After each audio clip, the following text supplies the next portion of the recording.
Welcome to this explainer. Today, we're diving deep into the invisible machinery that powers literally every single email and password login across your Microsoft environment. We're going to unravel the Exchange Autodiscover protocol. It's basically a foundational client configuration mechanism that operates completely behind the scenes, to keep your enterprise messaging architectures running smoothly. So let's start with a bit of a mystery, right? How exactly does a simple login completely bypass the need for manual server configuration? If you remember the days before 2007, users actually had to manually enter their incoming and outgoing server details. And let's be honest, that was an absolute nightmare for IT help desks. But today, users just type in an email, pop in a password, and boom, the system dynamically builds their entire profile. Our focus today is breaking down exactly how that magic trick actually works under the hood. Okay, here's our agenda for today's explainer. First, the magic of Autodiscover. Second, the great lookup sequence. Third, navigating hybrid environments. Fourth, security risks and mitigations. And finally, troubleshooting and registry hacks. All right, let's jump right into Section 1, the magic of Autodiscover. Think of Autodiscover as a highly dynamic metadata broker. Whenever a client connects, it returns this XML or JSON payload that essentially dictates the endpoints for Exchange Web Services.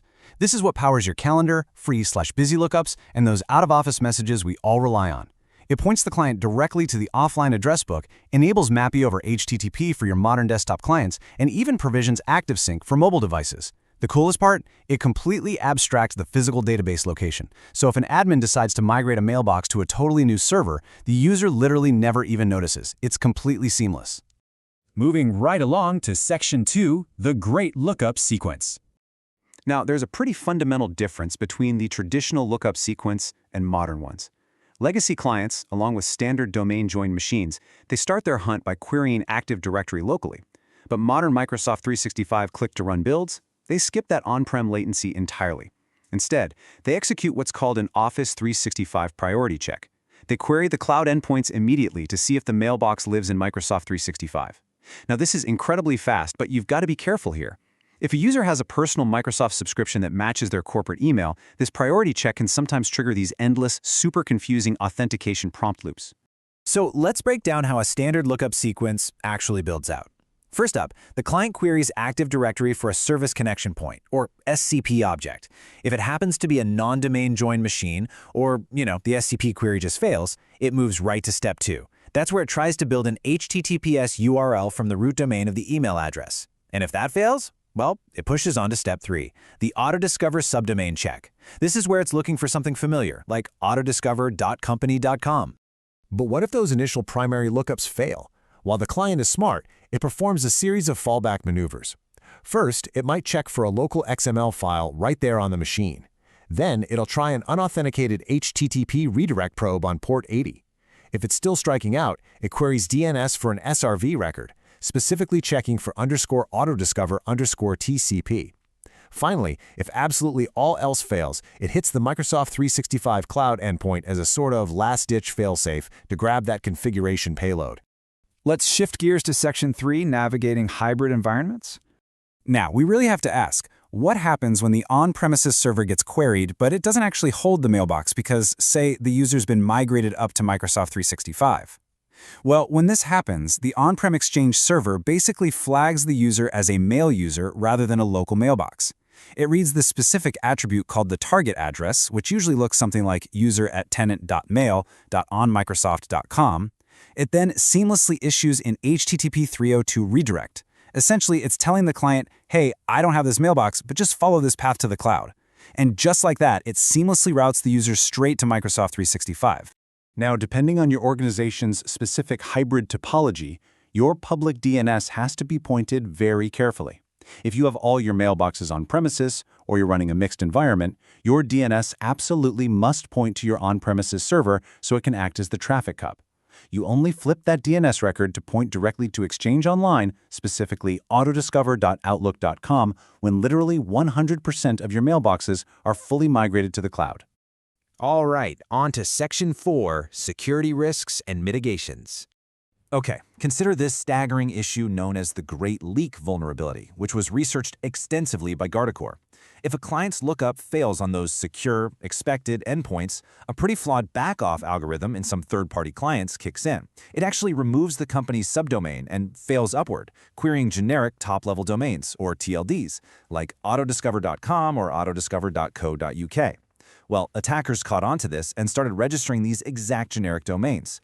Using an HTTP 401 downgrade attack, a sneaky trick known as the old switcheroo, attackers literally forced clients to send their pre-authenticated basic credentials in clear text or base64. Crazy, right?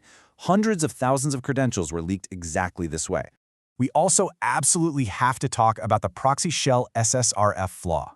This is a severe server-side request forgery vulnerability, where attackers essentially trick the URL parser. By simply appending a payload with an @ symbol to the Autodiscover JSON URL, the parser gets totally confused. It treats the string as email metadata rather than a strict path. This little trick allows the attacker's request to completely bypass the front-end proxy, hit the back-end endpoints, and execute commands under the highly privileged NT authority system context. A real game-changer for attackers, for sure. So, to secure your perimeter against these nasty Autodiscover vulnerabilities, you've got to rapidly deploy a few essential mitigations. First up, implement perimeter firewall blocks for all generic Autodiscover domains. Second, use your local host file to map those generic top-level domains straight to the local loopback address, 127.001. Third, and honestly this is absolutely crucial, completely disable basic authentication on your Exchange servers so clients just can't be tricked into sending unencrypted passwords. Finally, make sure the Windows Anti-Malware Scan Interface, or AMSI, is active. That's going to filter out those malicious URL parsing requests before they ever hit the back end. Bringing it home with Section 5, Troubleshooting and Registry Hacks.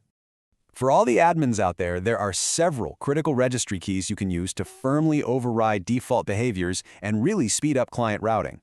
For example, if your external clients are hanging while trying to ping an unreachable local Active Directory, you can deploy exclude SCP lookup. Or if you want to completely bypass that modern click-to-run cloud-first behavior we talked about earlier, just use exclude explicit 0365 endpoint. These keys are great because they give you surgical control over exactly which steps the client is actually allowed to take. Now, if you want to trace your client's exact routing path, you can utilize two primary diagnostic tools.